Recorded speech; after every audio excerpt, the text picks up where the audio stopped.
Bienvenidos todos y todas a Bestiario de Bolsillo, el podcast donde hablamos de monstruos latinoamericanos y su espacio en la sociedad actual.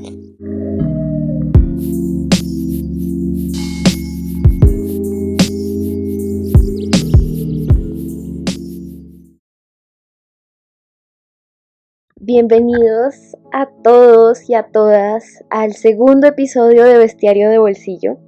Hoy es un día emocionante porque vamos a hablar de las culturas andinas, específicamente del Perú, las criaturas peruanas y su espacio en la literatura de ficción actual. Tengo conmigo a un invitado muy especial, un dramaturgo, escritor, novelista y periodista llamado Miguel Ángel Vallejo Sameshima, un escritor del Perú. ¿Cómo estás, Miguel Ángel? Hola, buenas noches, buenas tardes, buenos días. Un placer, sea cual fuera el momento en que nos están escuchando, porque es un gusto estar en este podcast. Me alegra mucho de verdad tenerte aquí. Para los que no saben, Miguel Ángel es el escritor del libro que vamos a hablar hoy, que se llama Monstruos de ayer, hoy y uno de mañana. También es profesor de teatro en la Universidad Ricardo Palma en Lima, y en general es una persona que sabe mucho de monstruos, que si uno lo visita en redes sociales está hablando de monstruos. Ahorita que fue Halloween estuvo pues en un conversatorio sobre los monstruos en el cine.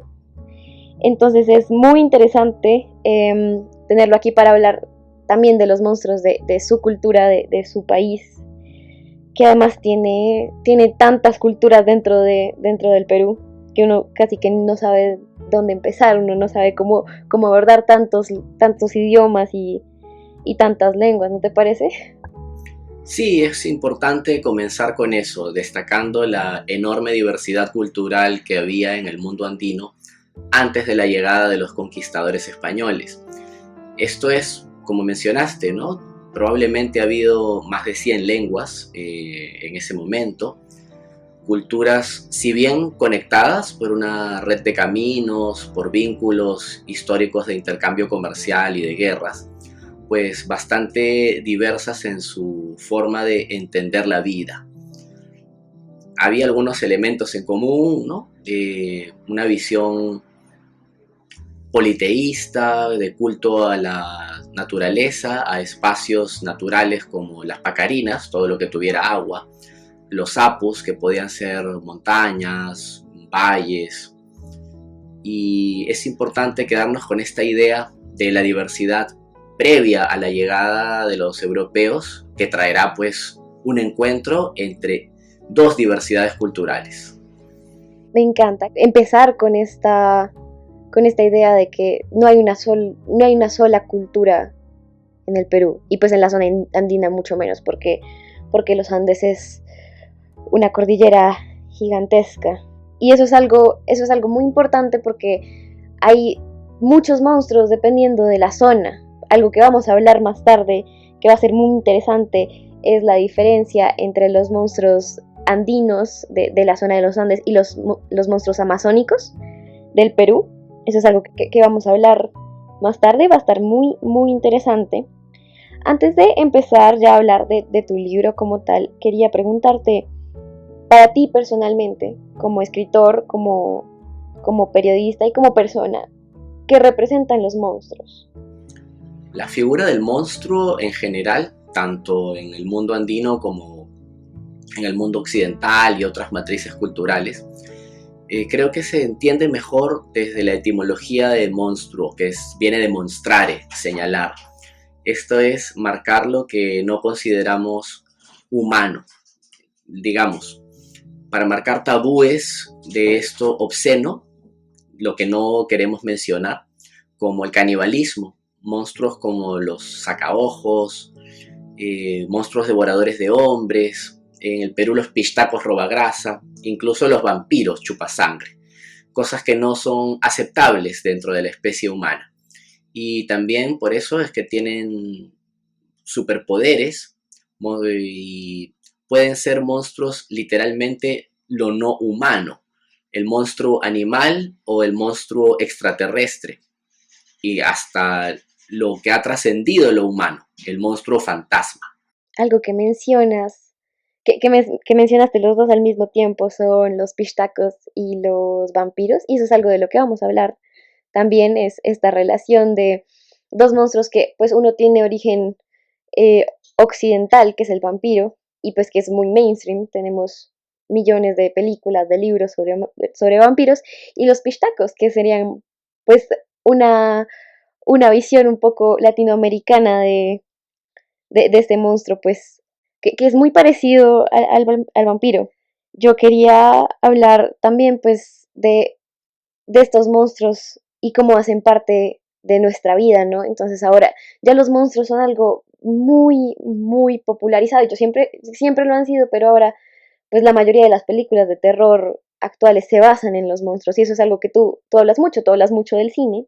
Y pues quería hablar de eso porque también pues vamos a hablar de cine peruano que habla pues de los monstruos de ustedes.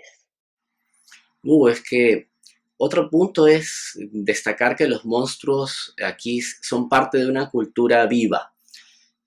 No es como, no quiero ofender, no quiero decir que una cultura es mejor que otra, pero cuando uno ve la continuidad de los monstruos en sociedades occidentales, ve que son parte de su folclore y parte de un folclore que bien ha fundado una identidad nacional, son naciones más consolidadas en muchos aspectos, pero que es algo considerado del pasado y un poco detenido en el tiempo dentro de las posibilidades de acción de las que disponía el monstruo en esa época romántica.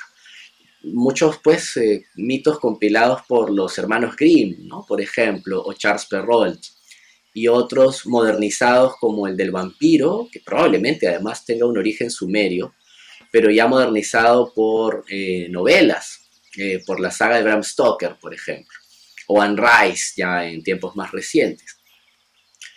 Entonces es un monstruo un poco detenido en el tiempo. En cambio, en una cultura viva, como es la andina, la latinoamericana en general, el monstruo va adaptándose como una figura presente. Mm, Perdón si me detengo en un ejemplo que son los pistacos. Tiene un probable origen prehispánico el pistaco como el devorador de hombres, pero también tiene un origen más concreto, lo cita Alberto Flores Galindo, un investigador peruano, un historiador, cuando llegan los betlemitas a la colonia en el siglo XVII. Y era pues una orden religiosa fuera del canon español, hace mucha labor en comunidades andinas, y eran pues hombres blancos y barbados. Y de ellos se decía que eran pistacos. Un pistaco es una criatura blanca de rasgos occidentales que roba la grasa de la gente para utilizarla en beneficio de algún gran poder. En un primer momento se decía que los pistacos usaban la grasa humana para darle brillo a las campanas de las iglesias, algo muy simbólico para hablar de explotación y algo muy subversivo para criticar a las autoridades eclesiásticas sin criticarlas directamente. El caso es que muchos betlemitas, hay registro de esto, fueron asesinados acusados de pistacos. Y uno podría basar la mitología del pistaco en esto, pero en una recopilación de mitos que hace José María Arguedas con Francisco Izquierdo Ríos, ellos dirigen un equipo de profesores y de estudiantes de colegio para que recojan mitos en 1947. Había gente que creía en el pistaco como algo vivo y había actualizado su robo de grasa. Ya no era pues para darle brillo a campanas de iglesia, sino para hacer antibióticos, para hacer pues pastillas, ¿no? Para curarse en la salud.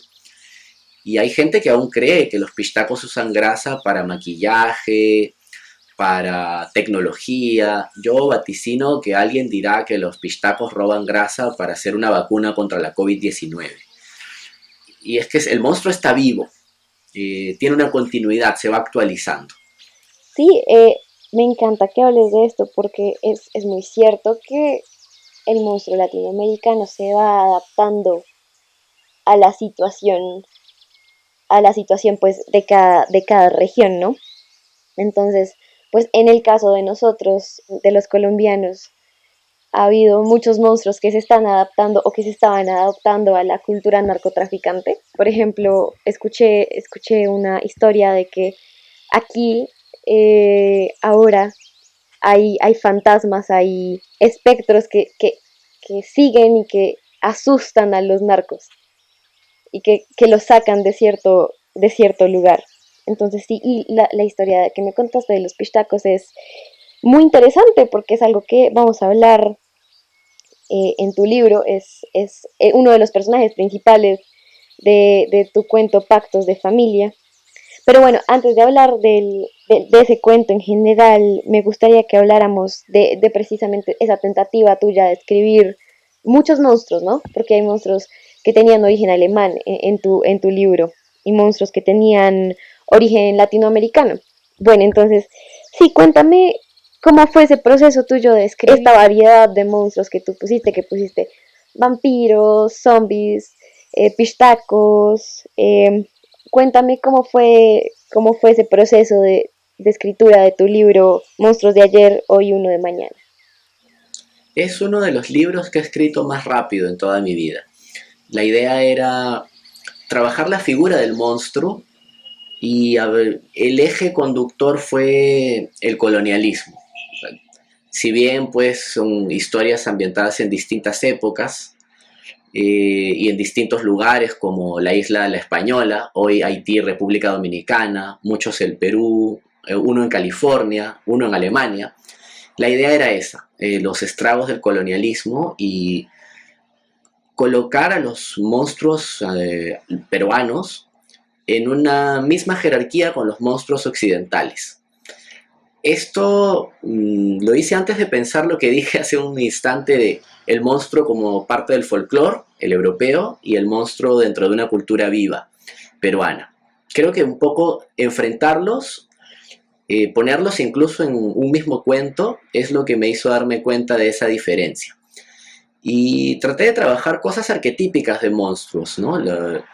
Estar dentro de un conflicto mayor, mostrar que la mayoría de veces el monstruo es el humano y no la figura monstruosa, como se aprecia claramente pues con Mary Shelley y la criatura del Dr. Frankenstein o otros clásicos, clásicos de Anne Rice. Y para eso fue necesario algo de investigación histórica y también revisar algunos libros que a mí me marcaron mucho. No quiero spoilear nada, pero los apellidos de todos los personajes del Monstruos de ayer, hoy y uno de mañana están pensados para rendir homenaje a escritores, arqueólogos, historiadores. O sea, ningún apellido está en vano. Un ejemplo, ¿no? El personaje, este cuento sobre zombies en Haití, le rinde homenaje a Pierre Blesbois, el autor del primer libro donde se menciona la palabra zombie en la historia de la humanidad, que es El zombie del Gran Perú, que no tiene nada que ver con Perú, sino es una hacienda que se llama Perú en Haití. Y así, o sea, es un poco un juego en clave un poco geek, que no sé si se haya entendido, y es parte de jugar con todos estos conceptos. Eran 13 monstruos establecidos previamente para evitar repetir y para dar diversidad, y escribí un cuento por semana. Algunos son microrelatos, entonces fue fácil, pero otros fue realmente un ejercicio brutal, monstruoso. Yo me iba convirtiendo un poco en los monstruos, en sus necesidades, y me animé a intentar inventar dos. Pero claro, uno no puede inventar una categoría de monstruo, todo ya está hecho. Uno es un rey que parte de una antigua leyenda urbana peruana de un rey del mundo de los peces y que harto de la contaminación pesquera por el boom de la harina de pescado en los años 70 en la ciudad de Chimbote, en Perú, decide ir a tierra a reclamar sus derechos. Y fue pensar cómo actúa un rey de los peces en tierra, que come, cómo camina, además es un rey, ¿no? Y otros fueron dos ancianos chinos mineralizados, que acaban pues convirtiéndose en figuras minerales por una extraña enfermedad. De hecho, pueden parecer monstruos innovadores, pero forman parte de lo que hablábamos, ¿no? El humano animal o el animal humanizado y el humano que pierde su categoría humana. Algo que yo me di cuenta a la hora de leer tu libro era precisamente lo que tú decías del carácter histórico, de esa investigación histórica, que se nota el trabajo que le pusiste ahí. Por ejemplo, pues me encanta que tú hablas de momentos específicos y de los problemas que sufren estos personajes. En cada cuento, pues son situaciones distintas, pero que están muy arraigadas a su momento histórico. Por ejemplo, hay un cuento del que vamos a hablar más adelante, que es Más de un hombre muerto, donde tú hablas de la guerra civil de Estados Unidos, habla de unos mineros y uno de ellos peleó en la guerra civil de Estados Unidos. Y es muy interesante ver cómo empieza la revolución industrial en Estados Unidos y cómo lo cuentas tú allí. Eso es algo que yo me di cuenta que me parece súper interesante. Y sí, uno nota que hay algo político e histórico y social en todos estos cuentos. Entonces yo creo que si bien yo no vi como no me fijé tanto en los nombres porque no sabía esa tentativa y lo voy a buscar, voy a hacer la investigación, sí se nota que hay muchas influencias y hay muchas influencias que no solo son literarias, no solo son del imaginario, sino que también están en la sociedad y en las guerras y en la violencia que se vivía en aquella época y pues para cada momento y para cada violencia también existe un monstruo que se puede poner ahí. Algo que yo estaba viendo hace un tiempo era que los zombies, el auge de los zombies, el momento donde se empezó a hacer más contenido sobre los zombies, que fue como en los años 80, justo estaba empezando la crisis del SIDA en Estados Unidos, la crisis del VIH. Y entonces había un miedo gigante a un virus que, bueno, curiosamente pues esto se aplica también ahora, pero había un miedo impresionante, un virus que llega de repente y pues arrasa con todo lo que conocemos en la sociedad. Y pues tú hablas de zombies, hablas de muchos monstruos y también se puede ver esa influencia de lo social, de lo histórico en ellos. En el caso del zombie, la figura del zombie pues tiene dos grandes momentos. La primera es la de Blesbois, cuando inventa la figura del zombie haitiano, que es la persona que pierde su voluntad manejada por hierbas de un hechicero. Y es una visión pues que es la opuesta a la del buen salvaje, que considera al salvaje, al no occidental, con poderes místicos, peligrosos. Y esto es muy colonial, ¿no? ¿Cuántas autoridades ha habido de extirpación de idolatrías, sobre todo en el virreinato del Perú, luego el virreinato de Nueva Granada y el de México? Es decir, perseguir ese otro conocimiento que por no venir de Occidente no era considerado científico. La figura de este zombie manipulado va por esa línea. Y la otra, la que también describes, es un caso sui generis de un solo ser humano que inventa una categoría de monstruos que es George Romero, con Night of the Living Dead, la película de 1968, y que se zurra en todas las normas anteriores. Y no es poca cosa, porque son pues más de 200 años del zombie del hechicero, que tiene su propia película clásica, ¿no? The White Zombie de 1932. Entonces Romero lo que hace es hablar de, hey, mira, vamos a actualizarlo, son enfermedades modernas y modernas en el sentido real de la palabra. El zombie alienado, el zombie manipulado, violento, pero actuando en masa, es una gran crítica a la visión moderna. No en vano, la segunda película de Romero, Dawn of the Dead, se ambienta en un centro comercial. O sea, no hay un lugar pues de mayor alienación, los tontódromos, ¿no? Qué bonito apodo es el tontódromo. Para la masa, que además busca algo compulsivamente y que no necesita, o sea, el zombie está muerto, no se va a morir si no come. Tampoco necesitamos ir tanto al mall, quizás. Y como bien dices, la figura del zombie se populariza en épocas de crisis. Quizás no sea azar que naciera el 68 en Guerra de Vietnam, ¿no? La primera película de Romero, La sangre innecesaria. Y tiene su revival ochentero, que también es una época de guerras, de inminencia de crisis entre el bloque soviético y Estados Unidos y sus aliados, y que se vuelva a poner de moda con la crisis económica de 2008. En ese sentido, el zombie es una figura muy crítica a un sistema y a la vez muy conservadora, porque el problema en una peli de zombies son los zombies, no yo. Yo no soy el zombie, son estos. Ellos están mal. Eso pues no... es bastante conservador, ¿no?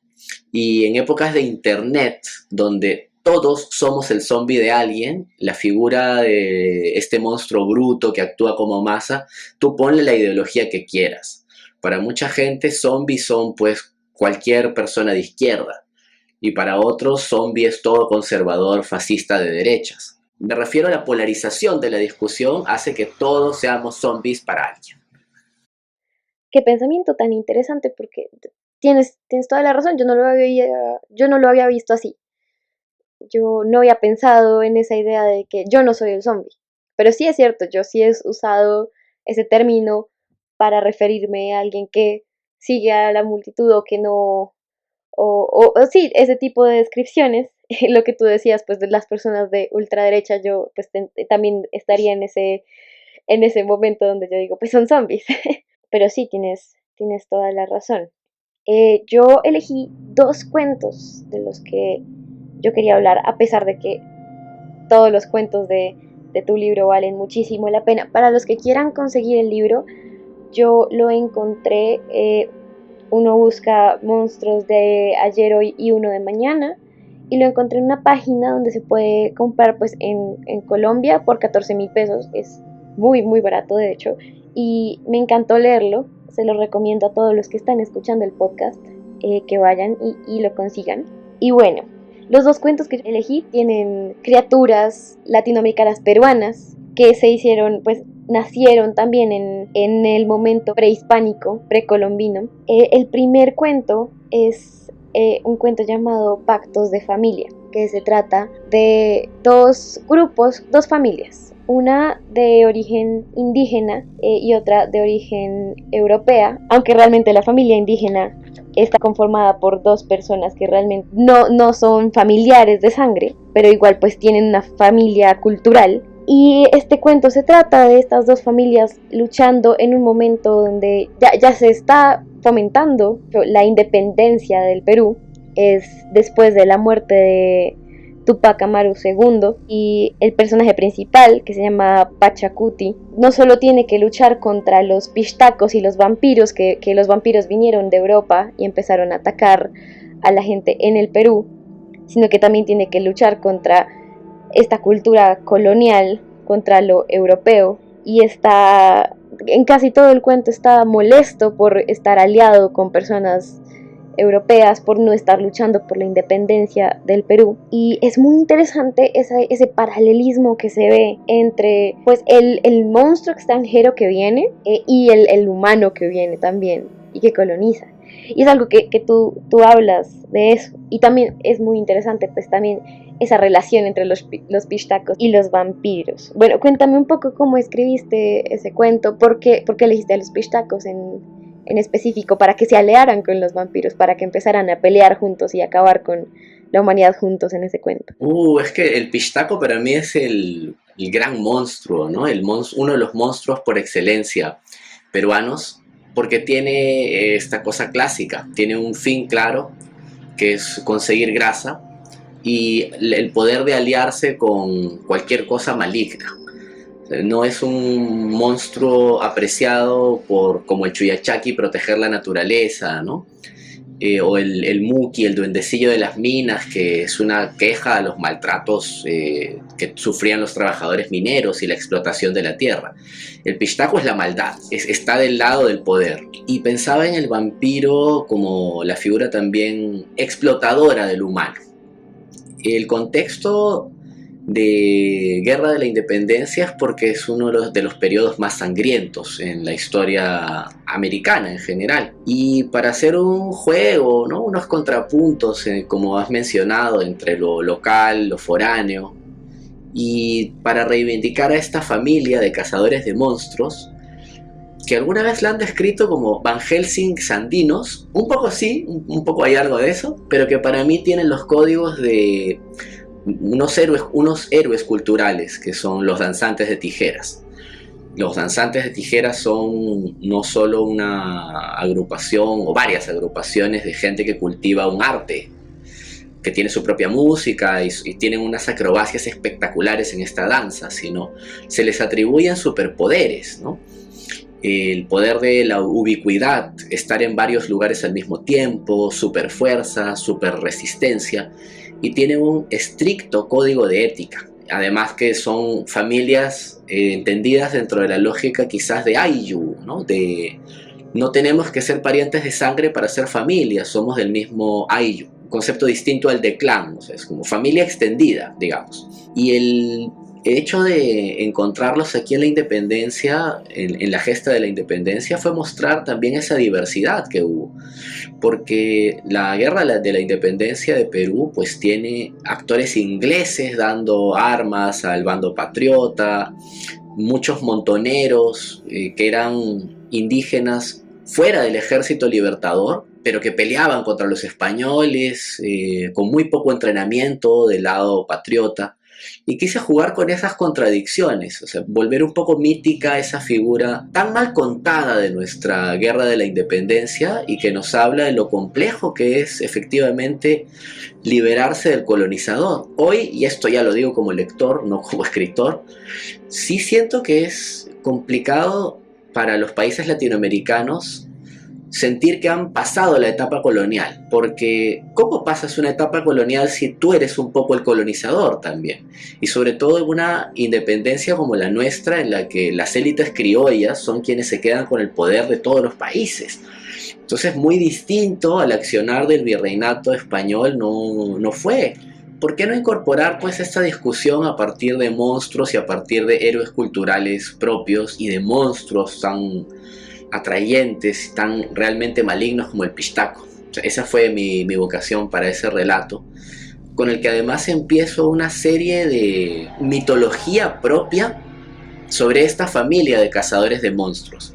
En el mismo libro, en el mismo Monstruos de ayer, hoy y uno de mañana, hay otro cuento que es El último cigarrillo del cazador, que ya actualiza lo que ocurrió con esa familia en la época del post-conflicto armado interno en el Perú, pero se menciona como que la familia no participó en el conflicto, como también quiso mantenerse neutral en la independencia porque están más allá del bien y del mal, están más allá de decisiones políticas. Y luego se convirtió en otro cuento que está en una antología en homenaje a Ramsey Campbell que se llama solo Pistacos. Y lo incluyo también, incluyo esta familia en mi novela La muerte no tiene ojos. La idea empezó a crecer a partir del cuento que tú mencionas y trata de construir este universo complejo. Interesante todo lo que me estás contando. Algo que resonó conmigo muchísimo es esta idea de que nosotros los latinoamericanos no nos podemos separar tanto de lo colonial. Y eso es algo que tú tratas en el libro. El protagonista habla de eso, porque el protagonista, aunque él dice activamente, yo me siento indígena, y yo soy indígena, y yo soy de origen inca y hablo quechua, él también dice, yo desprecio mi propia sangre porque él nace de una violación de una mujer indígena, de un español que vino y la violó. Y entonces es muy interesante esas descripciones que él hace de su propia sangre y luego de los vampiros y de los pistacos, porque él también dice, los que están drenando de sangre y de grasa a los indígenas y a los pobladores del Perú no solo son los monstruos. De hecho, él dice que son más los hombres, los colonizadores, que los monstruos. Y algo que hay una frase, en tu cuento, que es desde el momento que ha anticipado nuestra familia desde su origen la guerra entre malignos y cazadores, ¿o acaso se trata de la circunstancia precisa para derrotar al orden colonial? los males se matan entre ellos. Y me pareció increíble cómo en esa misma frase hablabas pues de una revolución y una rebelión y una lucha, no solo contra el monstruo, no solo contra los malignos, como tú los llamas, sino contra la colonización. Y es un paralelismo muy interesante que se ve constantemente en este cuento, y por eso yo lo quería incluir, porque uno ve a la mitología indígena, a la mitología pues precolombina, poco alejada de la situación social y alejada de mi situación social actual. Entonces yo, por ejemplo, no me identifico tanto con La Llorona, pero yo sí me identificaba con este cazador de monstruos, porque no solo estaba luchando contra una figura que te estaba sacando la sangre y quitando la grasa, sino que también estaba luchando contra la injusticia y contra lo que él sentía que eran sus valores y su propia sangre, su propio mestizaje.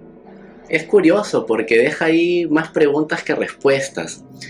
Por ejemplo, hay un orden que es los cazadores se asumen como gente que regula la cantidad de malignos, la cantidad de monstruos, y eso mantiene un equilibrio para que los humanos tengan la posibilidad de hacer lo que decidan, ¿no? Es respetar el libre albedrío de los humanos. Y te deja el dilema ético.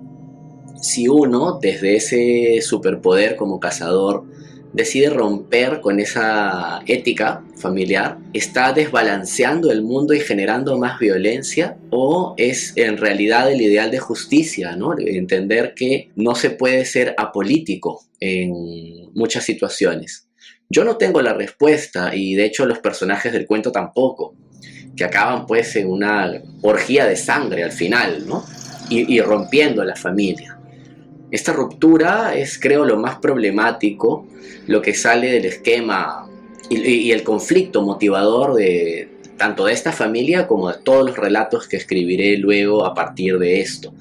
Y no creo que haya una respuesta fácil. Creo que cada lector encontrará allí la interpretación que sienta más personal.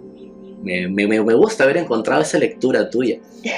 Algo que me gusta es que tú no pintas al personaje principal como un héroe, porque ese es un personaje que está muy molesto y que es violento, y que él constantemente está cuestionándose precisamente lo que tú decías. ¿Será que vale la pena mantener el orden si este orden lo está destruyendo a alguien más? Y bueno, haciendo la investigación para este podcast, hay un escritor llamado Antonio Cornejo Polar, que escribe el libro Escribir en el aire, ensayo sobre la heterogeneidad sociocultural en las literaturas andinas, y él habla en su momento en el libro de cómo la sociedad peruana en este momento considera a la época del Tahuantinsuyo como el momento más pacífico y precioso en toda la historia del Perú, y realmente eso no era así. Y yo creo que tú no pusiste a los indígenas como los seres perfectos que están alejados de la violencia, sino que al contrario, los trajiste a un mundo violento y son personas violentas y están viviendo un momento donde se están cuestionando cómo funcionar dentro de esta violencia. Es parte del pensamiento de crítica al colonialismo. Los indios trabajan mucho esto, indios de la India, su gentilicio es ese. Occidente construye una idea de modernidad, dicen Baba, Chakrabarti y varios, a partir de la distinción entre lo oculto con lo salvaje. Y en América Latina esto se construye desde las ideas de la Ilustración, ¿no? Eso lo plantea Cornejo Polar, Carlos García Bedoya también. Y las ideas de la Ilustración eran que lo occidental era bueno para la ciencia, para la administración del Estado y en general para lo racional y hasta para las artes, ¿no? Una concesión al romanticismo que también es de la época. Mientras lo no occidental es pues muy dado a lo espiritual, la calma, pero hay que controlar sus pasiones porque es irracional. De taquito ahí pues hay un pensamiento misógino, ¿no? O sea, el patriarcado presente siempre en todas partes. Y eso es algo que se ha asumido desde el lado del dominado. El hecho de recordar la espiritualidad en la India, en China, en América Latina, es un poco eso. hombre, nadie niega que hay una enorme espiritualidad en estas culturas, pero creo que también hay una enorme espiritualidad en un sitio llamado el Vaticano. Creo que hay países pues muy católicos en Europa y no hay país más fundamentalista religioso que Estados Unidos. Entonces, ¿de dónde me sacas ese vínculo con lo espiritual asociado solo a los países conquistados alguna vez? El tema es cuando se asume eso desde el país conquistado y se trata de crear la misma imagen del buen salvaje que nace con Rousseau, con un francés. Y eso niega la capacidad de organización de Estado que había en la América precolonial y también pues su capacidad de guerra. Vamos, aquí había sacrificios humanos, eso es harto conocido. Y también lo sabía en Europa, o sea, la Inquisición qué cosa más era. Aquí había guerras, por supuesto. Los chachapoyas nunca fueron conquistados por los incas. Los incas tenían, al momento de la llegada de los españoles, una disputa entre dos gobernantes. Y había pueblos enfrentados a los incas, los chancas, los huancas. Los incas ejercían un sistema de control, además, bastante pacífico, ¿no? Reagrupando poblaciones, conquistándolas, bloqueando sus mecanismos de distribución, secuestrando a sus sacerdotes. Era un manejo de Estado. Uno puede decir que la guerra siempre es mala, y es verdad, pero así funcionaba el mundo. Y eran eficientes para administrar el Estado. Y también eran tremendos científicos, de donde hay 3000 variedades de papa. O sea, hay genetistas de avanzada. Eran grandes constructores de caminos, de vías para dar agua a toda la población, grandes ingenieros hidráulicos. Y cuando se idealiza al pasado prehispánico como domesticado, pacífico, se le quita esa complejidad y ese aporte a lo que somos ahora, a esta cultura viva. El mismo escritor, dice Antonio Cornejo Polar, habla precisamente de esto, de que para la mente actual, pues, o por lo menos en mi caso, este texto me confrontó un poco. Para mí existía la literatura de la conquista, la literatura de la colonia y la literatura precolombina, y él la llama la literatura de los vencidos, de los que perdieron la guerra. Y luego él dice que se está tratando como tres temas diferentes, cuando realmente tienen una identidad única y cuando tienen muchas cosas en común entre ellas. Y realmente eso es algo que yo puedo ver en tu cuento, porque traes a un monstruo que viene de la conquista, que es el vampiro, que viene del europeo, y a otro que es de los vencidos, que es el pistaco. Y no solo los pones en el mismo contexto, y no están peleados, sino están aliados. Como está aliada la familia de cazadores de vampiros, ¿no? La Hermandad de la Luz con la familia peruana. O sea, digamos, también hubo pensamiento progresista en Europa y también estuvo aquí enfrentado al poder en varias oportunidades, no solo en la independencia. Ahora, como pequeño guiño, para que no suene esto tan académico, copié el nombre de la Hermandad de la Luz de Castlevania, uno de mis videojuegos favoritos. La familia de los Belmont, los personajes de los videojuegos de Castlevania originales, son los hermanos de la luz. Yo no tenía ni idea de eso y me parece una inclusión increíble. Porque sí, la idea es que esto también se salga un poco del ámbito solo académico y uno coge inspiraciones de muchos lugares. Y es bueno en la literatura, y cuando hablamos de lo latinoamericano también decir que hay influencias de todas partes. Es muy bonito porque es un mestizaje que sigue ocurriendo. El pistaco me pareció un monstruo tenaz, porque sí, tú decías que era la representación de lo malo. Y yo no solo me imaginaba a los monstruos cortando la grasa y utilizándola para otras cosas, sino me imaginaba al ser humano raquítico, al ser humano flaco, y pues hacer esa conexión entre la sangre y la grasa, por un lado de la colonia y por otro del monstruo, fue hacer, pues son unas imágenes muy potentes. Es que el pistaco es el monstruo del hambre, que también es una cuestión horrible, y es algo que se sostiene en el tiempo. Si te chupan la sangre, esa misma noche ya se acabó todo. En verdad, el pistaco también te quita la grasa matándote, pero el hambre es algo sostenido, ¿no? Es una gran queja en América Latina, creo, desde la época de la conquista. Pero sí, este cuento lo puse por el interés que me generó esa asociación, esa comunidad entre europeos y peruanos, y luego también entre el monstruo europeo y el monstruo peruano. Es muy interesante.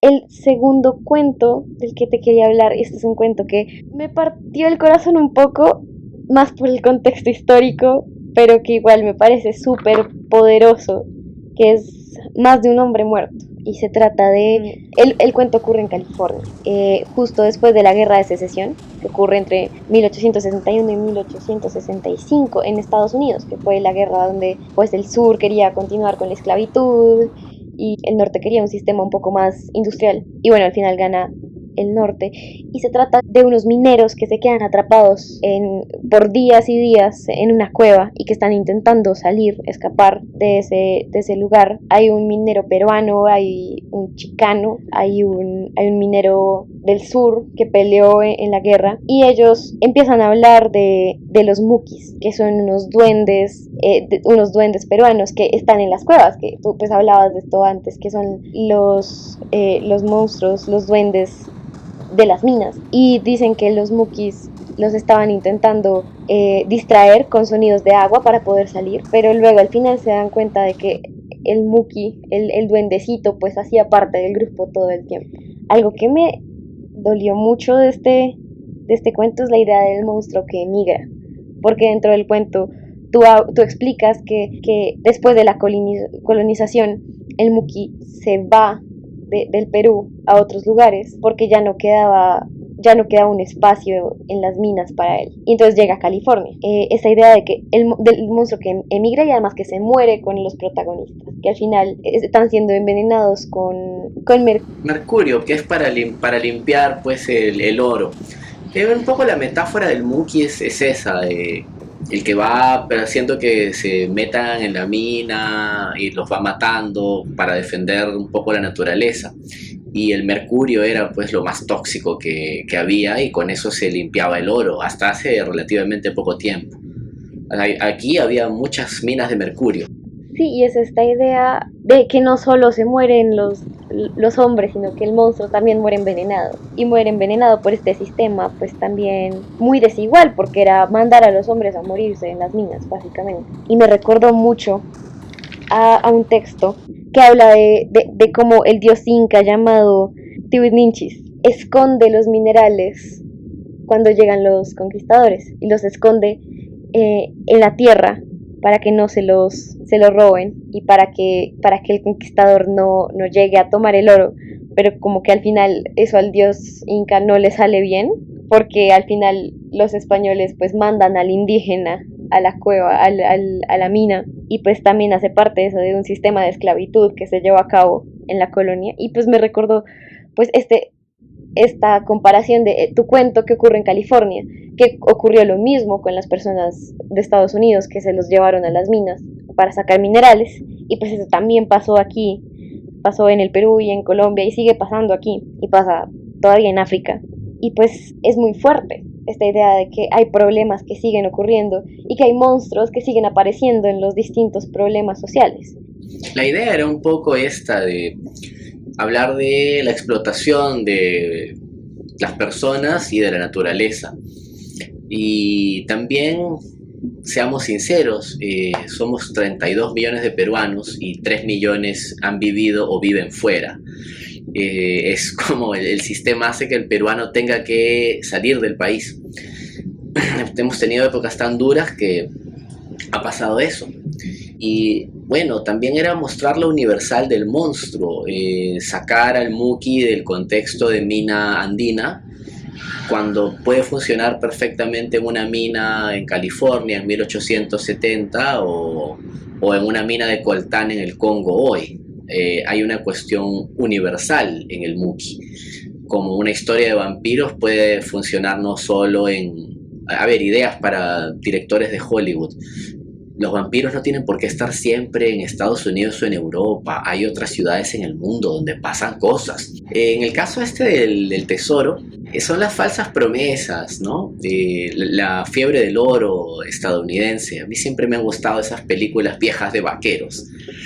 y mostraban el lado romántico, el lado del aventurero, del el tipo que se las ingenia por sí mismo y logra éxito basado en sus códigos y en su habilidad con el revólver.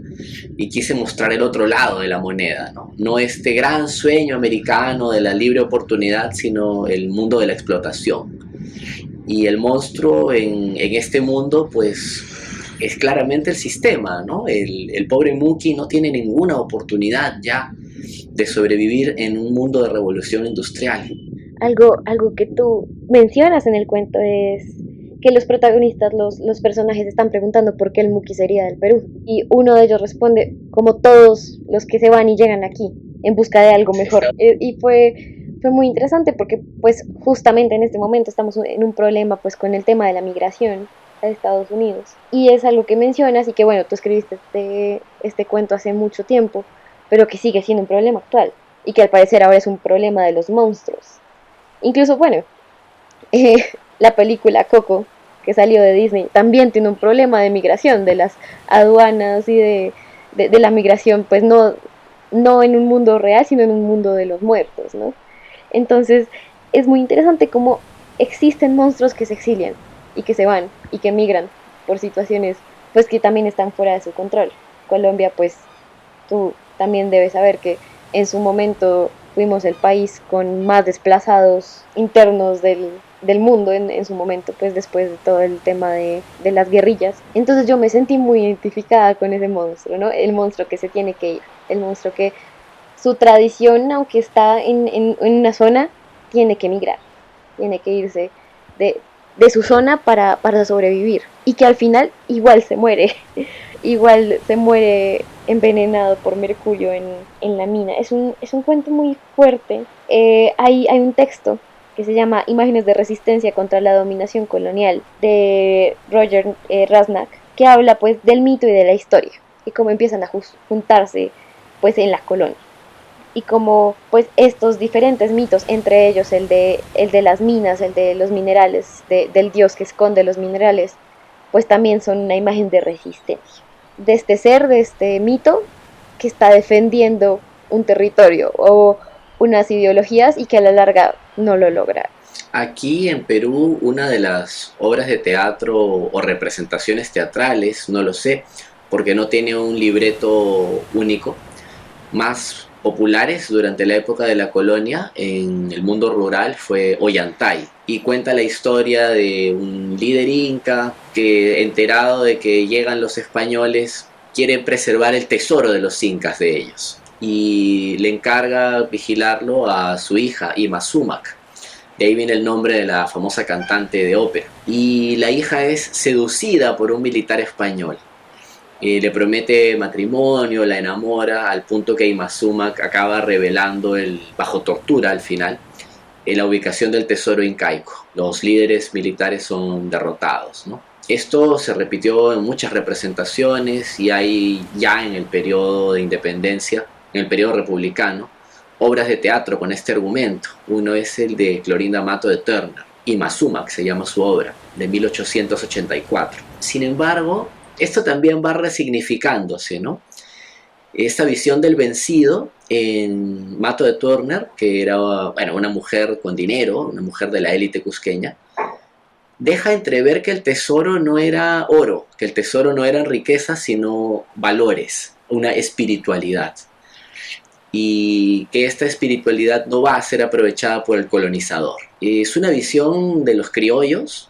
Mato de Turner, si bien era cusqueña y era mujer en una época hipermisógina, estaba más cerca al mundo criollo. Habla del legado de los valores, de la espiritualidad, si se quiere, pero también del conocimiento del mundo prehispánico. Y pareciera como que los criollos buscan apropiarse de este valor para construir una identidad-nación. Esto, por un lado, es reivindicatorio, es decir, oye, había algo aquí antes de la llegada de la colonia, y por otro lado también es una cosa perversa en la construcción de nuestros estados nacionales, y es coger lo prehispánico sin los que tengan rasgos indígenas. Pero bueno, el caso es que ese cuento a mí me llamó mucho la atención, me tocó mucho. Pues sí, por todo este origen pues también pues muy social del esclavismo y muy político, tiene un tinte muy político que me gustó mucho. Bueno, ahora pues además de tu libro hablemos un poco de los otros monstruos que existen en el Perú, de su tradición indígena, de los monstruos, cómo se representan ahora, eh, cómo es la tradición oral del Perú. Eso sí, había pues mucha tradición oral recogida en algunos compilatorios. El más importante debe ser Mitos, leyendas y cuentos peruanos de 1947, que recopilan, bueno, Francisco Izquierdo y José María Arguedas con profesores y escolares de distintas regiones del Perú. Y uno ve pues la vida del monstruo allí, desde algunos fundacionales como el Amaru, que tiene pues varias formas de ser representado. El Amaru eran las serpientes que daban origen al mundo en lagunas y que luego de la llegada de los españoles ya no son serpientes, sino son toros y cuidan las lagunas, ¿no? O sea, uno ve la transformación del mito allí en distintos mitos, pero funcionan exactamente igual, son el origen de la vida y son los que preservan la pacarina, la laguna. Están ejemplos como lo que hablábamos de pistacos que robaban grasa para hacer pues medicamentos modernos, y en general es un primer gran acercamiento de la academia y por ende del mundo editorial a figuras como la jarjacha, que es el hijo de un incesto y que tiene la necesidad de matar gente, bueno, o morderlos, un poco en la lógica del vampiro. Un mordido por jarjacha es un condenado. También están estas ideas de los condenados que no necesariamente por ser mordidos por una jarjacha, pero por hacer algo malo en vida no pueden salir del caipacha, no pueden ir al mundo de los muertos y deambulan por allí haciendo maldades en la mayoría de casos. Las ideas de las sirenas también, ¿no? Las sirenas amazónicas y la del Muki.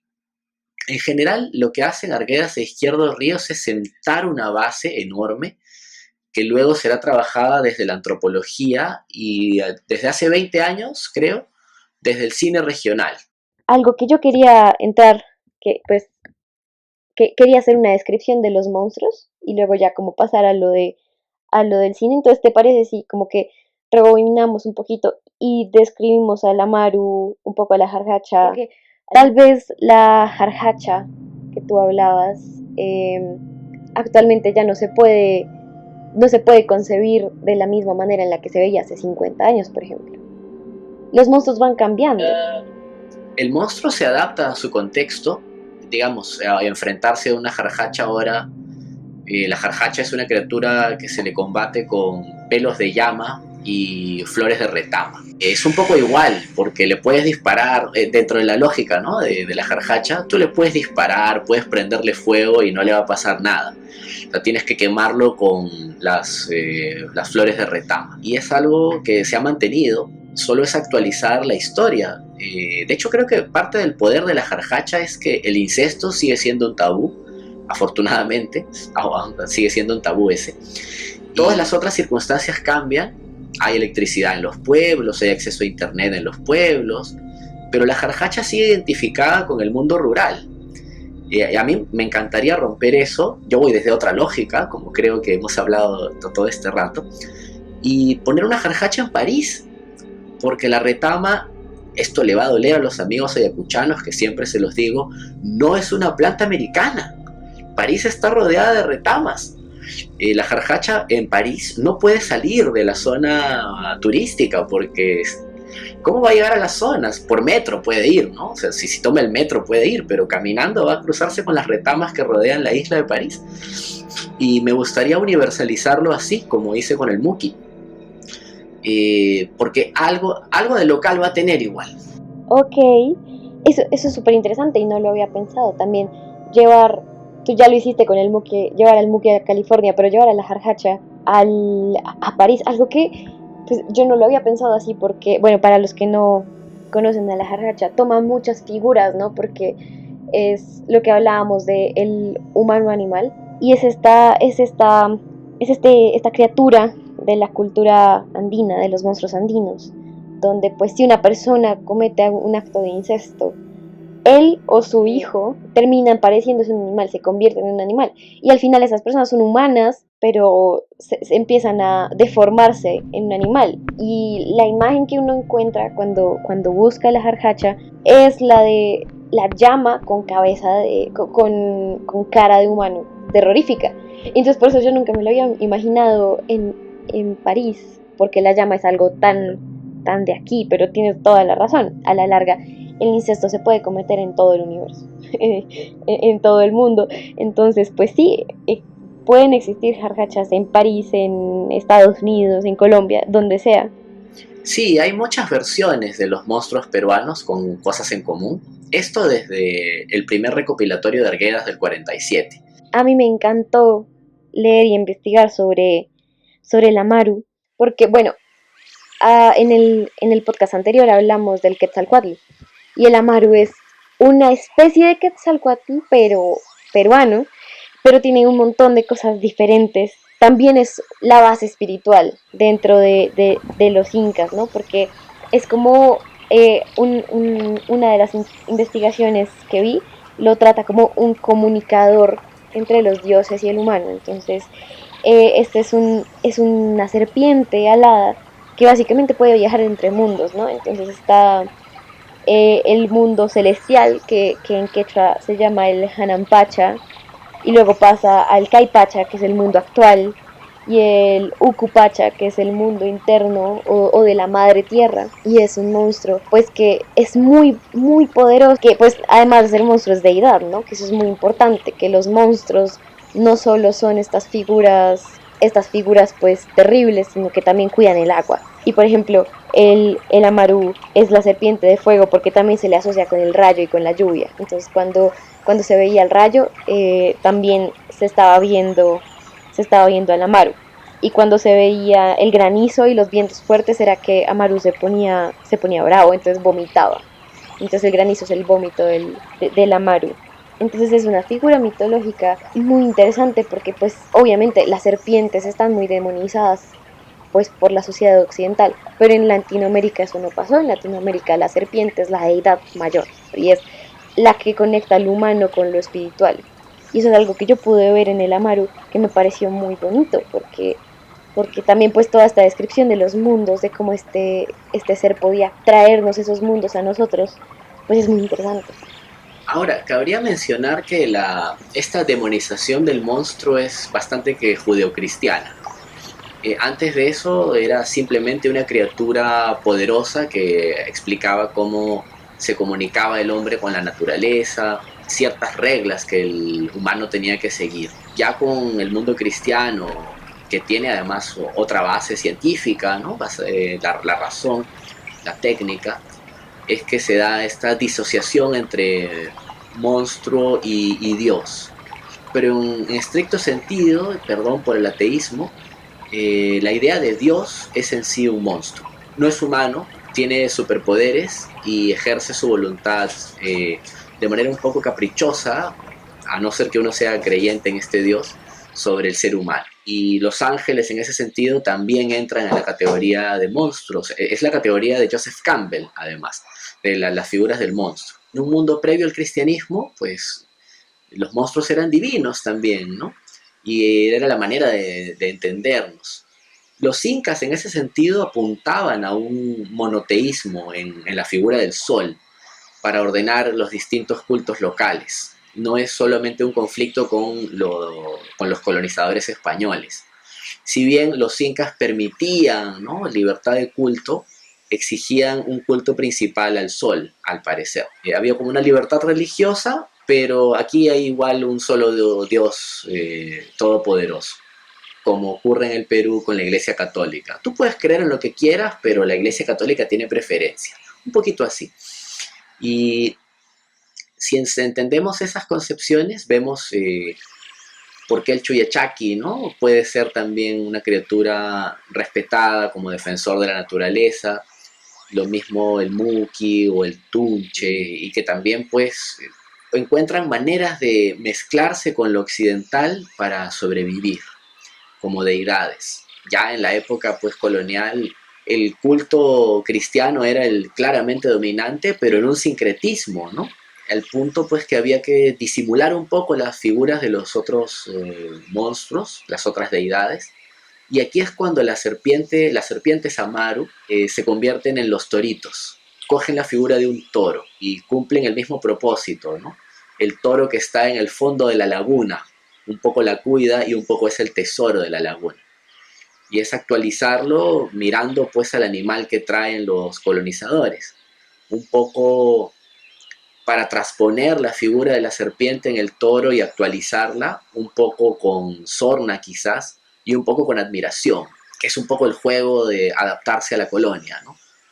Eso me parece tan interesante, como que un monstruo tan poderoso también pues se adaptó. Algo que me parece muy interesante ver es el proceso de adaptar la religión indígena a la religión católica. Algo que uno ve en la iconografía religiosa en América Latina es que, por ejemplo, en las iglesias tenemos otra vez al sol como algo muy importante. Entonces, en las pinturas o en las estatuas normalmente sí está el sol atrás, están estas deidades que estaban antes, pero adaptadas, ¿no? Entonces yo creo que eso también, pues, como tú dices, pasa con el Amaru. Bueno, aunque el Amaru ya pues es otro cuento porque no se adaptó, no se pudo adaptar básicamente a la religión católica por ser una serpiente, ¿no? Y la serpiente ya tiene su lugar y su puesto y su idea dentro de la religión católica que no permite que el Amaru sea pues un ser de protección en la religión. Además se le reasigna una jerarquía, ya no es el vínculo, ¿no? Con los otros mundos, con el Uku y con el Hanan Pacha, pero es el protector de la laguna. Entonces ya no es el gran dios, que ese sería Jesucristo, pero cumple un papel local. Y aquí creo que es donde se da más el juego entre lo oficial, lo central, que sería el cristianismo, y lo local, que es el culto a la naturaleza, que era un poco perseguido por la extirpación de idolatrías y encuentra maneras de disimularse. Ya los dioses prehispánicos acaban siendo asociados a un lugar sagrado, ¿no? Una pacarina, una cosa con agua, está el toro, el amaro, y otras figuras están asociadas a la montaña, a la selva, cumpliendo un papel más local, una lógica animista. Incluso mucho de iconografía cristiana tiene algo velado de prehispánico. Muchos cuadros de la llamada escuela cusqueña sobre vírgenes, como la Virgen del Carmen, si uno se fija la forma del traje amplio de la Virgen acaba siendo una montaña, ¿no? La figura religiosa más popular de Lima, el Señor de los Milagros, era el Cristo de Pachacamilla, y se asocia con que era un muro donde estaba pintado este Cristo por población afrodescendiente, y que en un terremoto el muro no se cayó, y luego esa imagen empezó a hacer un montón de milagros. Parece que esa pared era una especie de culto a Pachacamac, al oráculo, que es una huaca, un lugar sagrado al sur de Lima. Qué curioso que hables, pues, de estos mitos que ya no son tan ficticios, ¿no? Que uno los ve mucho en la realidad. Pues mucha gente aquí jura que las huacas son algo que te puede hacer daño. Ah, sí, por supuesto, por supuesto. Aquí en Lima, por ejemplo, hay una cantidad increíble de huacas, entendiendo huaca como un lugar sagrado, ¿no? Que puede ser tanto una construcción como una colina, una loma.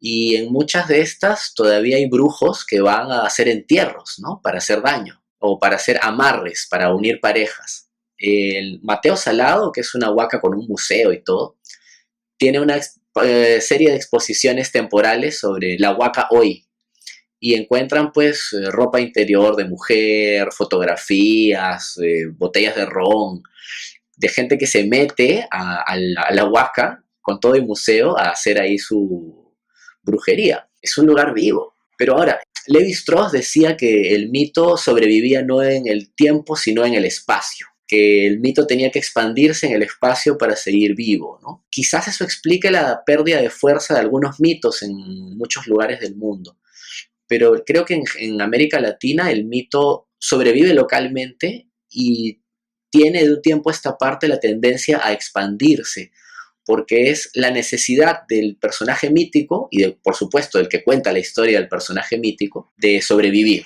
Si los monstruos no trascienden las fronteras, se quedan allí, van a ir actualizándose cada vez más lentamente y corren el riesgo de desaparecer. Qué gracioso que menciones a Levi-Strauss porque precisamente yo iba a hablar de él, de cómo él concibe a la mitología como un sistema cerrado y a la historia como un sistema abierto, pero luego hay escritores que están cuestionándose mucho eso, ¿no? Y pues nosotros aquí estamos cuestionándonos eso del mito como un sistema cerrado, porque a la larga estos monstruos han estado cambiando y estos lugares donde se encuentran los monstruos, la arquitectura cambia, entonces el monstruo se tiene que adaptar. Sí, por ejemplo, el tema que estábamos hablando antes del zombie, que antes el zombie estaba pues en las cosechas, en el pueblo, y ahora el zombie es algo citadino completamente. Y eso es algo que podemos ver en los mitos actuales. Puede tranquilamente actualizarse y parte de algo que hoy nos parece normal, o sea, de hecho estamos hablando de estos temas, dos personas urbanas, ¿no? Y que hemos tenido acceso a educación superior, universitaria, de clara tendencia pues occidental, pero no abordamos los mitos como algo ajeno, con la mirada de Levi-Strauss, por ejemplo, ¿no? De situarse en el margen y contemplar esta cosa que no es suya y tratar de analizarla así, con la mirada fría, sino que asumimos que tiene un papel en nuestras vidas. Y esto quizás hace 80 años no era concebible, ¿no? Si uno quería ser un antropólogo tenía que tener esa mirada distante y verlo como algo congelado en el tiempo. Pero por algo escribimos, hacemos películas, conversamos sobre estos monstruos desde nuestra propia experiencia vital. Y es que los citadinos no estamos lejos de este pensamiento. Es verdad, no es lo mismo quien nace y vive en un espacio donde son habituales dentro de la discusión social los monstruos, pero son importantes en nuestras vidas. Y esto hace que los podamos adaptar. Y no me parece ninguna falta de respeto hacer una burla al maltratador de mujeres, ¿no? Adaptar un monstruo ya existente a un maltratador, a un acosador. O sea, no me parece algo disparatado. Creo que es algo que va a terminar ocurriendo tarde o temprano. Tú hablas pues de que sí, ahora ya no tenemos el pensamiento de Levi-Strauss que el monstruo y el mito está alejado de nosotros, y yo creo que ese es el propósito del podcast, ¿no? De Bestiario de Bolsillo, y es hablar hoy del monstruo y hablar de esta tradición que empieza siendo tradición oral antiquísima, de generaciones y generaciones, donde te hablan de la jarjacha, del muki, del amaru, y luego como tú apropias este monstruo y lo vuelves tuyo y lo tratas en tu literatura o en un podcast o lo tratas para ti, como una forma de explicarte algo de tus emociones, algo de tu vida. Hay un escrito que está en inglés, se traduce tiempo, narrativa y ritual, interpretaciones históricas de una sociedad amazónica, donde se habla de eso, que una sociedad amazónica llamada los Wakinai, que están entre la frontera de Brasil, Venezuela y Colombia, en la Amazonía, tratan a sus mitos como si fueran la misma historia. No generan esta separación que pone Levi-Strauss, sino que el mito y la historia no solo no están congelados, sino que trabajan en conjunto. Y yo creo que es algo que estamos haciendo ahora. Ahora tratamos al monstruo en el presente, y así estemos hablando del vampiro o estemos hablando de los monstruos latinoamericanos, los vemos desde una perspectiva muchísimo más cercana. Yo quería pues terminar este podcast con la idea de este espacio, de las culturas, de los monstruos en la ciencia ficción actual. Nosotros como artistas, como escritores, como como dramaturgos los podemos incluir y los podemos traer a la realidad, traer a la ciudad. Por ejemplo, tú lo traes a Lima de 2020, yo lo traigo a Bogotá de 2020. Situaciones en las que el monstruo cabe, porque el monstruo siempre se acomoda al humano. Eso es algo que tú decías en Pactos de Familia. La chica europea, que es como el sex symbol del cuento, le decía eso al protagonista, que el monstruo se acomoda al humano. Y yo siento que es algo que podemos hacer actualmente con el arte y que lo podemos utilizar para temas sociales muy interesantes. Bueno, siempre hubo una gran cultura viva, como hablábamos antes, y esta en años recientes como que ha llegado finalmente a lo audiovisual. Yo no recuerdo películas sobre monstruos, monstruos peruanos, hasta hace relativamente poco tiempo, unos 20 años.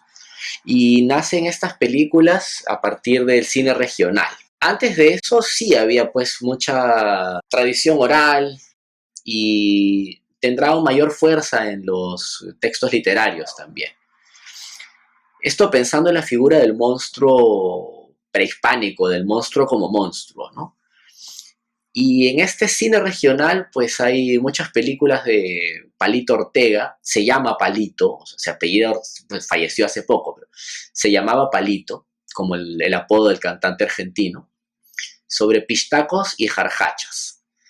Y hay que destacar una estética de serie B y un guión de serie B por una limitación básicamente económica, ¿no? No eran películas que gozaran de financiamiento estatal, porque no ganaban los concursos, los fondos concursables, y tampoco había empresas productoras que les dieran mucho dinero. Entonces eran películas con actores aficionados, muchos de los mismos pueblos, y recogiendo mitos. En el caso de Palito Ortega, él es de la región de Ayacucho, mitos de allí. Y toda la dinámica comercial era así, ¿no? Muy regional, muy local, porque no había cines en Ayacucho, en la ciudad de Ayacucho. Y si no hay cines ahí, no va a haber cines en ningún pueblo, ¿no?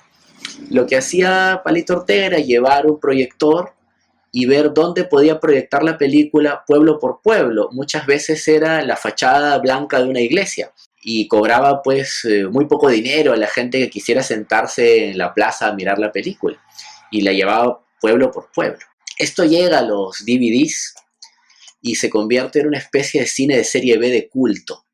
Es un cine muy mestizo. Yo siempre recordaré La Maldición de las Jarjachas 2, que es quizás la peli de serie B más emblemática, porque incluye de manera descarada, ¿no? Música de Ennio Morricone de El bueno, el malo y el feo dentro de sus escenas. Es algo que destacar porque el monstruo está vivo, son escenas ambientadas en el presente y tienen que ver con problemas recientes. En algunos casos, como en Pistaco, la primera, se habla del conflicto armado interno, que Ayacucho fue la región más golpeada por este. Y luego también uno ve pues películas, cortometrajes de monstruos amazónicos como el Chuyachaki y otros productos culturales sobre estos monstruos. Hay un videojuego llamado El Tunche, que no sé si ya salió, pero que estaba siendo trabajado por una empresa peruana para distintas plataformas, ¿ah? PlayStation 4, Nintendo, la Wii. El Tunche es pues un parecido al Chuyachaki, otra criatura que te va introduciendo en la selva, como un duendecillo. Y esta actualización de los monstruos tiene ya no diré nuevo canon, porque todo esto es cultura viva, pero un revival muy fuerte en los últimos 10 años con 4 libros, bueno, más de 4, pero 2 libros puntuales que son Seres Fantásticos del Perú, de Alisa Yáñez, Ricardo Virgües y Johnny Yapo, que trabajan estos seres fantásticos desde el Amaru y les dan una estructura narrativa más literaria que de mito. Son 3 escritores.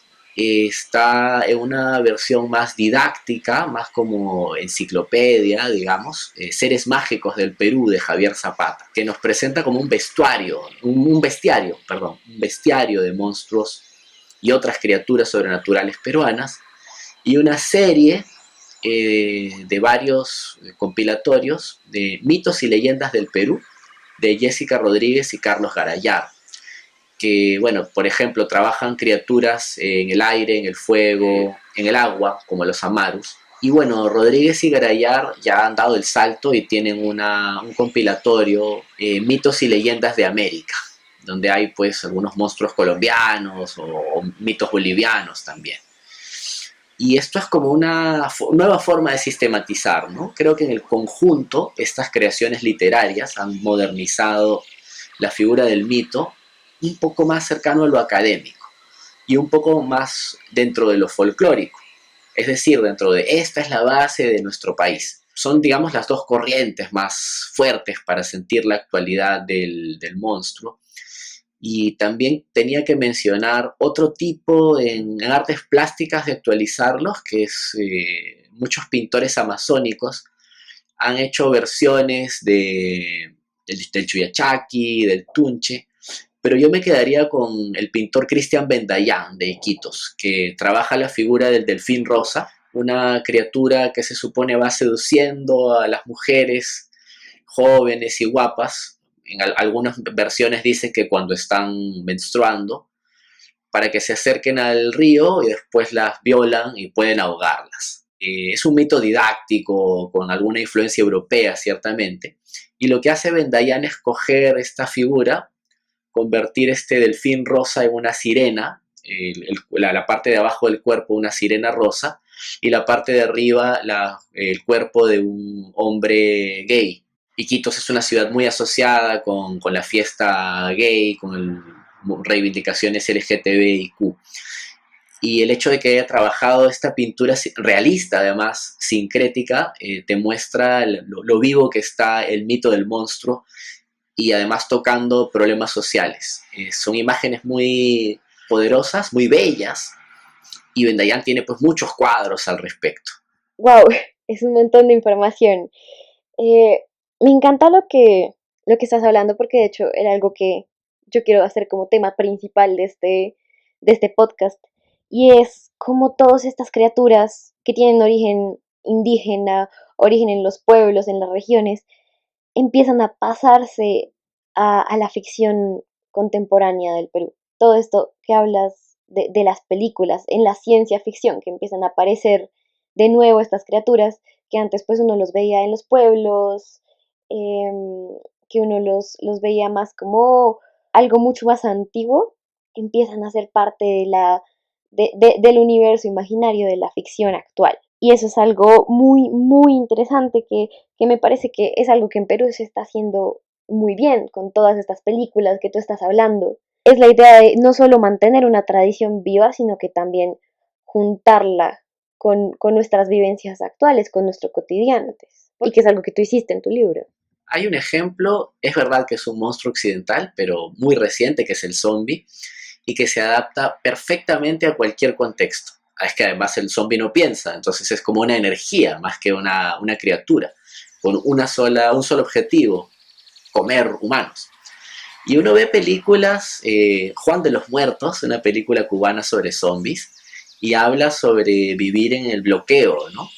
Y vivir pues en una economía, si bien Cuba en muchas cosas está mejor que otros países latinoamericanos, igual una economía de la subsistencia.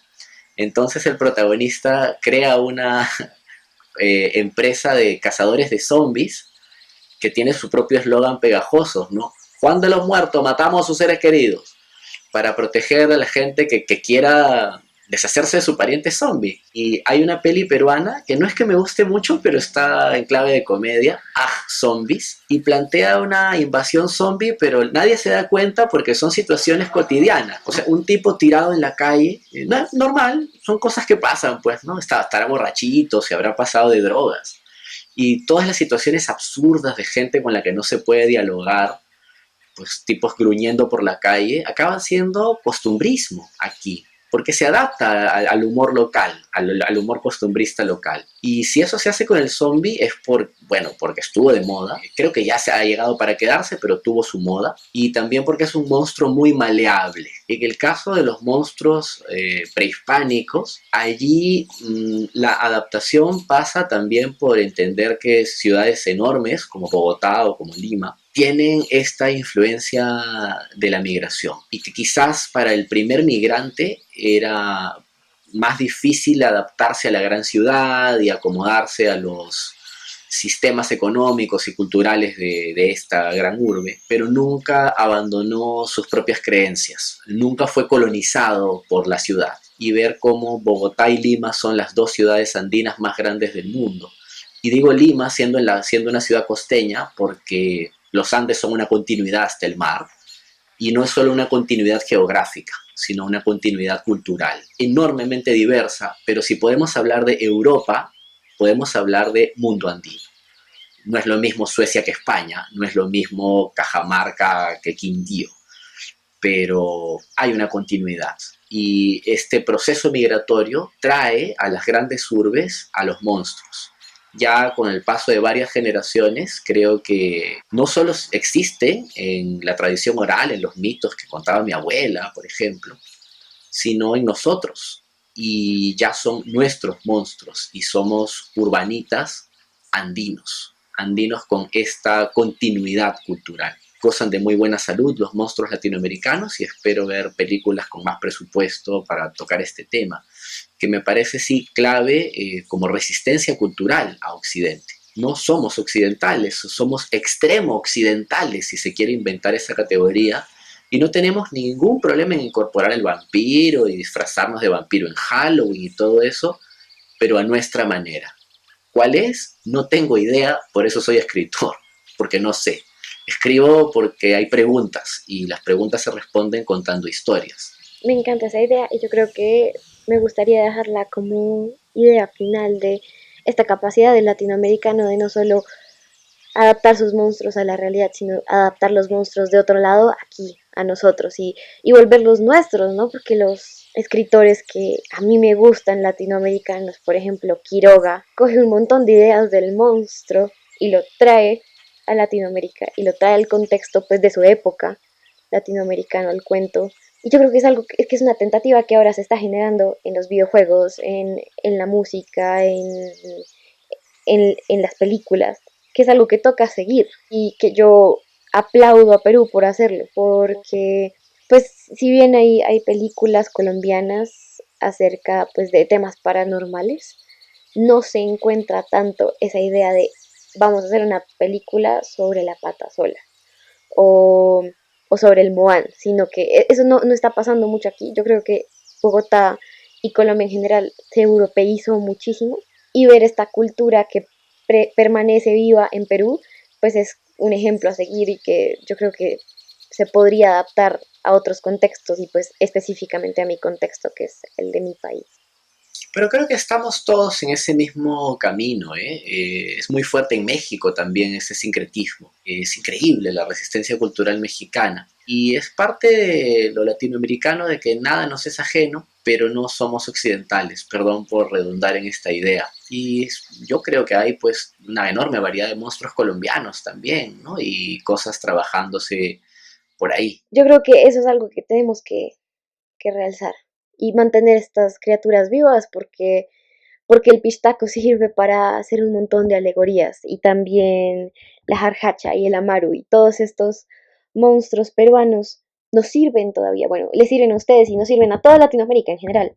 Todos los monstruos sirven a todo el mundo para entendernos, para denunciar temas de discriminación, injusticia, violencia, para hablar de temas, de situaciones sociales, históricas. Todos estos monstruos todavía son necesarios y yo creo que en este momento más que nunca son necesarios los monstruos. Yo creo que yo por eso empecé a hacer este podcast, porque tenemos un monstruo afuera y es un monstruo invisible además, entonces es durísimo pues tener miedo constantemente y extraer estos monstruos a la conversación. Entonces, es decir, bueno, tenemos un monstruo afuera que no es el más bonito y que nos da miedo, pero hablemos de otros y hablemos de cómo nos podemos identificar con ellos y cómo podemos sentirnos tal vez más tranquilos con que el mundo está lleno de monstruos y los monstruos conviven con el humano. Los monstruos no son algo separado del humano, sino que nacen del humano, nacen de lo filosófico de nosotros. Entonces, a la larga, no es tan terrible la situación en la que estamos, si podemos verlo desde ese punto de vista. Hay una alegoría para entender nuestra propia monstruosidad, y es que el humano vive en una casa de 3 plantas. Solamente tiene permiso para estar en la primera. En el ático está su idea de divinidad, lo que él considera sagrado, su ideal superior. Puede ser valores religiosos, el triunfo social del marxismo para conseguir un estado de perfección de la materia, tener mucho dinero, tener fama, lo que sea. Y esos valores son inalcanzables porque están en el ático, pero está bien que estén allí para guiarnos hacia algún lugar. Y en el sótano está nuestro monstruo. A diferencia de nuestro ático, nuestro monstruo puede subir a la primera planta y estar allí con nosotros. Entonces depende de qué hagamos, de llevarnos bien con nuestro monstruo para que no se vuelva loco y nos mate. Yo tenía una profesora que nos decía eso, como, ¿cuál es su mayor miedo? ¿Qué es lo que más les molesta? Pónganle nombre, pónganle una cara, pónganle una historia y verán que se hace más fácil. Y yo creo que esa es una tentativa latinoamericana que está pasando ahorita de crear nuestros monstruos que también expliquen nuestra historia actual, nuestra violencia actual y por qué continuamos en este ciclo donde a veces la ultraderecha da miedo porque están pasando pues todo lo que pasa, o este asesinato de líderes sociales que está pasando en Colombia. ¿Cómo podemos materializarlo o más bien imaginarlo en un monstruo? Y cómo podemos también entender y empatizar con toda la situación que está pasando ahora, que a veces se nos olvida que está pasando de verdad y que es algo duro y es algo complicado. ¿Cómo podemos empatizar con la criatura y luego traerlo a un ámbito social y enseñarlo también? Porque los monstruos son muy didácticos. Yo creo que la magia existe y que los monstruos son mágicos y son reales, pero tal vez no porque uno los pueda ver, sino porque tienen implicaciones en el mundo y en nuestra cosmovisión. Pero bueno, ¿quieres terminar ahí o agregar algo? Yo creo que con lo que has dicho queda todo redondo. Bueno, yo estoy muy feliz con esta charla. Creo que tenemos mucho material del que seguir hablando, que seguir pensando. Muchísimas gracias por estar conmigo en este segundo episodio de Bestiario de Bolsillo. Ha sido un invitado muy, muy interesante, con una idea de monstruo muy diferente al podcast anterior, entonces es muy chévere porque es ver otros puntos de vista, otras visiones, y me gusta porque es más actual. Entonces te agradezco muchísimo, Miguel Ángel, de verdad. No, gracias a ti. Igual me gustó mucho el primer podcast que hiciste, o sea, fue bien bacán. Vale, muchísimas gracias. Me encantó tu libro, se los recomiendo. De nuevo les digo que lo pueden conseguir y está muy barato. ¿Tú quieres promocionar algo? Tu nuevo libro, Los anteojos de mi padre, creo que se llama. Sí, yo escribo tal vez demasiado y tengo pues algunos libros de ficción fantástica, que es lo que más me gusta, pero también cosas de no ficción testimonial. Mi vida no es especialmente interesante, pero hace poco publiqué un libro de historias a partir de objetos, realismo, no ficción, que se llama Los anteojos de mi padre. Está igual en la misma plataforma de Lectu, Lektu, en un proyecto que tenemos con Daniel Collazos y Raúl Quirós, que se llama Los Tres Tipos. En este proyecto, estamos en Facebook, Twitter, Instagram, Los Tres Tipos con letras. Hemos subido nuestros libros, incluido Los anteojos de mi padre, que es el más reciente, y también tenemos video podcast sobre temas de ciencia ficción, terror. Hacemos concursos en Twitter de microrrelatos con algún tema, y de vez en cuando hacemos convocatorias de fotos para escribir microrrelatos sobre ellas. Si bien Los anteojos de mi padre es de no ficción, pues se ambienta en cuarentena por esta pandemia, así que más terror y más ciencia ficción que eso no hay. Tienes toda la razón. Bueno, muchísimas gracias por estar aquí, de verdad. Y eso fue todo por hoy. Muchísimas gracias por escuchar todo el podcast.